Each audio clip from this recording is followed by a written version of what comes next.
Hello there, I'm a nerd named Ryan. 25 years ago today, on May 19th, 1999, Star Wars Episode 1 The Phantom Menace was released in theaters. So let's talk about it, because I have a lot to say about this movie. So Episode 1, and also Episodes 2 and 3, have, for the longest time, had a bit of a reputation for being, pretty bad movies and pretty bad Star Wars movies. And you can see why. There are certainly flaws with these movies, which we'll get into. But what I think is interesting is that over the past few years, these movies have really had a bit of a reappraisal from fans. Now, that is partly due to nostalgia, I think, and people kind of growing up with these movies. These will be some people's first Star Wars movies. I mean, Phantom Menace was my first Star Wars movie, but again, we'll get into that. And I think it's also partly due to the Disney Star Wars sequel, the sequel trilogy. Which, while there are some positive things you can say about the sequels, particularly Episode 7, I think the main kind of problem was it was very disjointed, it was very all over the place. Disney have basically admitted they went into the sequel trilogy with no plan, and you can tell when you watch the films back to back to back. So I think with a mix of people not really liking the sequel trilogy and also the nostalgia for the prequels, these two movies have gone through a bit of a cultural reappraisal, which I think is really interesting. People do seem to like the prequels a little bit more now, and that's good news for me because Star Wars Episode 1 is a movie that I've always kind of liked. I've always sort of liked Phantom Menace. Now, I'll admit part of that is nostalgia. This was the first Star Wars movie I ever saw. When I was a kid, I just randomly caught it I think it was like a Sunday afternoon. It was just on TV at random. And I'd never seen any of the Star Wars movies. I'd heard of it, but I'd never seen any of them. So I sat and I watched it, and I really enjoyed it. I thought it was really, really good. When you're a kid, you don't pay attention to the flaws in a movie. It had a lot of action. It had a lot of fun stuff. It had, cool lightsaber fights and a pod racing scene. I had a good time with it. And for a while, Episode 1 was the only Star Wars movie that I had seen for quite a while, actually. But now, when I watch this movie as an adult, I actually have a bit of a deeper appreciation for it. I certainly have, I think, more of an appreciation for it as kind of a political drama. Like when I was a kid, I just liked all the action and the droids and stuff like that, and the lightsaber fights and the blasters and stuff. But now, when I watch it, one of my favorite aspects of this and the other two prequels is the story arc with Palpatine. Seeing him kind of manipulate the politics in his favor, manipulate everyone behind the scenes, politically pulling the strings, basically. That's a really interesting aspect of this trilogy. And a lot of the time, I think this is as much a trilogy about Palpatine as it is about Anakin Skywalker. Yes, the story is about how Anakin becomes, Darth Vader, how he gets discovered by the Jedi, trained by the Jedi, and then turns to the dark side over the course of the trilogy. But it's also about how Palpatine kind of manipulates various kind of powers that be to become this, big, powerful politician for the Empire. That's a really interesting aspect. The rise to power of Palpatine, along with the kind of rise and fall of Anakin Skywalker. It's a really interesting parallel throughout the three movies, and I kind of love that in this movie. Ian McDiarmid is one of the best parts of this film. He's really, really good. You see him kind of manipulating both sides early on, so you kind of know that's going to be a theme throughout the trilogy, but it's really good here. It's really well done here.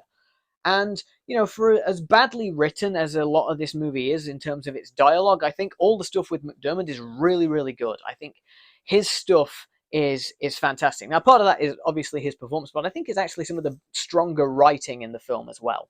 Which is interesting because not all of the writing is good. In fact, the dialogue is probably my biggest issue with a lot of bits of this movie. The dialogue and the comedy, which we'll get back to the comedy. All the prequels kind of have pretty clunky dialogue. A lot of people have kind of pointed that out. I'm not really saying anything new with that, but I'll be honest, it's not as bad here as it is in Attack of the Clones, and I think also Revenge of the Sith has worse writing than this. This, I think, has probably the least clunky dialogue out of all of them. There are actually even a couple of lines in this that kind of make me laugh. I like when Qui-Gon is chastising Jar Jar Binks, and he says, "Are you brainless?" And Jar Jar says, "I speak, I can speak." And he says, "The ability to speak does not make you intelligent." That is a great line. I love that line. I love that it's also directed at Jar Jar because we'll come to Jar Jar in a sec. But yeah, overall, I don't think the writing is that clunky in this one. The acting is very hit and miss. It is. Obviously, you've got Liam Neeson as Qui-Gon Jinn. You've got Ewan McGregor as Obi-Wan Kenobi. You've got Ian McDiarmid in this. Terrence Stamp is in this. I always forget that he's in this until I watch it. I'm like, oh yeah, Terrence Stamp's in this. Those four are really good. I actually really like Natalie Portman. A lot of people don't seem to like Natalie Portman in these films. I think she's fine. I think she's pretty good. I enjoy Natalie Portman in these films, particularly this one. Padme in this one is a badass, and I kind of love her. She's great. I really, I think Natalie Portman does a fantastic job here, and I don't think well, maybe she gets the credit now because, she's Natalie Portman, but I think at the time she probably didn't get the credit she deserved. And you know what? As much as people like to kind of rag on his performance, I don't think Jake Lloyd is that bad. Jake Lloyd's not that bad in this. He was considering he was a kid and considering he had to deal with some pretty ropey dialogue that at times even actors like Ewan McGregor and Samuel L. Jackson struggle to make sound credible. I think he did fine. I think Jake Lloyd did fine. The acting overall, it's not the best you've seen in a Star Wars movie, but again, standouts: Liam Neeson, Ewan McGregor, Ian McDiarmid. They're all good, and Natalie Portman as well. I would add her to that. But let's talk about the thing that I think is the weakest element of this film. That is the comedy. God, this movie has such terrible comedy in it. And a lot of that, of course, comes from Jar Jar Binks. Now, I think Jar Jar is overhated. I think he gets a lot more hate than he really should. People act like he was like the worst thing to ever happen to Star Wars. I don't think he is. That being said, I think a lot of the time, because he sort of serves mostly as a comic relief character, I think a lot of the time the comedy through Jar Jar is misplaced. Early on, when they're doing some like exploration and they go to Tatooine and stuff like that, I think that's fine. I think it's fine to have Jar Jar be there as some light comic relief there. I don't think he's particularly funny. He's not to my taste, but I can understand having the comic relief there. But it's when you get to the big battle scenes at the end, and Jar Jar Binks destroys a bunch of droids, basically by accident, because of his incompetence and because of how clumsy he is. That's misplaced comedy for me. That really takes me out of these action sequences. You interrupt that really good lightsaber fight and like the blaster fight and stuff like that with Jar Jar Binks shenanigans and him accidentally destroying a bunch of droids. That bit I could have done without, to be honest. I wasn't the biggest fan of that. So yeah, Jar Jar, I think he is overhated, but at the same time, probably my least favorite aspect of the film. Not the biggest fan of Jar Jar. I am quite glad that they reduce his role significantly in the other two movies. Let's talk about some things I liked in this movie. I really like quite a few of the actors. These movies aren't really rated for their great acting, but Ewan McGregor is great as Obi-Wan Kenobi. Liam Neeson's fantastic as Qui-Gon Jinn. I really like those two together as well. I think Qui-Gon and Obi-Wan are sort of really excellent together. I really, really like their chemistry and the way Ewan McGregor and Liam Neeson kind of play off each other. That's really interesting. That's a great part of the movie. I love that. I kind of wish we'd got more stuff with Qui-Gon in the film franchise, because I think he's a really cool character as well. I really enjoyed his stuff, especially when he's with Ewan McGregor as Obi-Wan. I really, really like Padme in this movie. I think Natalie Portman's a really good actor, and I really like her characterization. I like how she kind of joins in the fight at the end as well. Padme's a bit of a badass in this movie, and I really like that, especially considering how she ends up in Episode 3. I'm not a big fan of what they did to her character at the end of Episode 3, but I think in this story, she is great. She's fantastic. I really, really like her. This is just a funny thing that I like. One of the few kind of bits that makes me laugh in this, and I don't think it's intentional comedy, but I find it funny. I love how Anakin immediately starts flirting with Padme. Like, he is immediately like, "Are you an angel?" She's like, "Hello to you too, I guess." Not good morning or what's your name, just like, "Hey girl, how are you?" I love that bit. Like, it's that just makes me laugh every single time. Like, he is just straight in there. And of course, I'd be remiss if I didn't mention Darth Maul. I love Darth Maul in this movie. He is so good. I think he's one of the best he's one of my favorite Star Wars characters. I just love Darth Maul.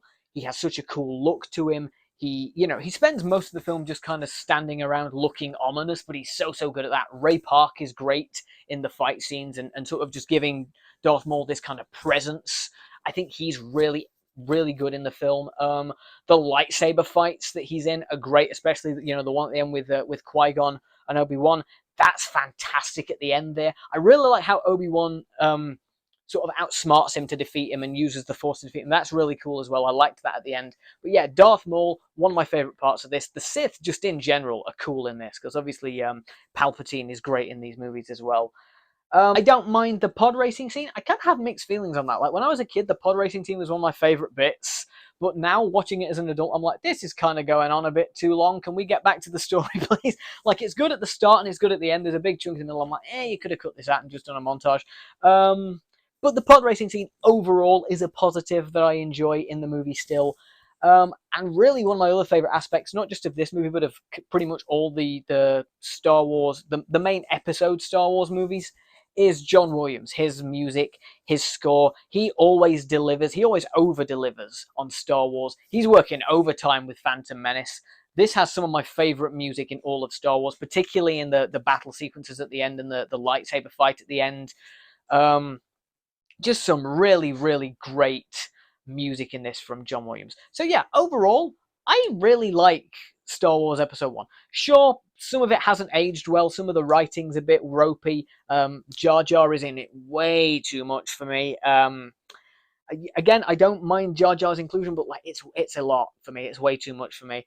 And I will admit that some of the CGI is quite dated in this. Some of the special effects are quite dated. It was 1999 when this came out. Doesn't hold up too badly for 25-year-old CGI, but it's also it is dated.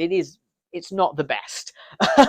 Some of it isn't the best. Some of it's really good still, but some of it is a little bit not great.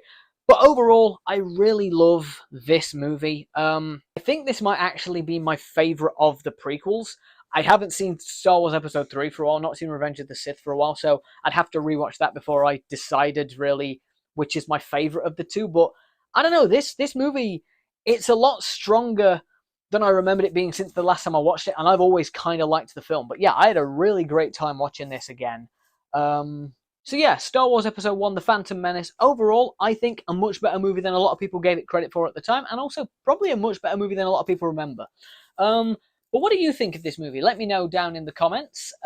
Thanks for listening to me ramble on about this movie for probably quite a while.